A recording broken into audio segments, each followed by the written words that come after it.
il fait assez doux, assez chaud même encore sur la péninsule ibérique et le sud du pays. Regardez, avec la dépression qui arrive, vous savez, dépression, ça joue des fois le rôle de pompe à chaleur. Là, ce serait vraiment pompe à douceur. Du nord-est, et bien là, on a encore les restes de la dernière perturbation. Vous voyez comme ça s'enchaîne. On était un peu entre les deux, là, en Ile-de-France, mais là, dans le nord-est, on garde la perturbation de la veille, avec encore un ciel couvert, bâché, quelques gouttes, 15-16 degrés à Strasbourg, Nancy, par exemple, 13 à Arras, et dans l'après-midi, des conditions, finalement,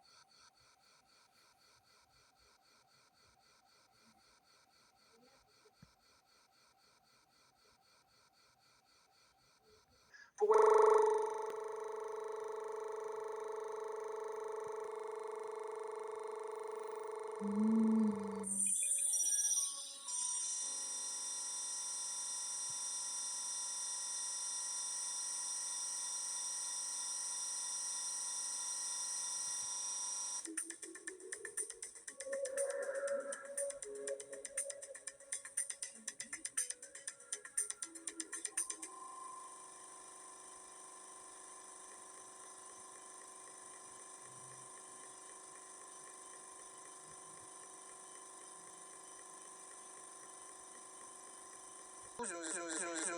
en France. Regardez, on sera en dessous des normales de saison jusqu'à dimanche et puis ensuite la dépression qui arrive sur l'Atlantique.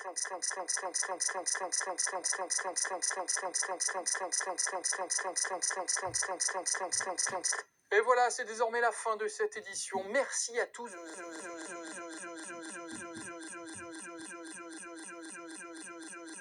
Ouest, 65 km/h. Ce sera assez nuageux à l'avant. Vous voyez que les températures sont assez faibles parfois dans les campagnes, notamment on a de belles éclaircies vers le Val-de-Loire. En cours d'après-midi, globalement, on aura ces averses orageuses qui vont continuer d'être charriées par beaucoup de vent de sud-ouest. Attention, on aura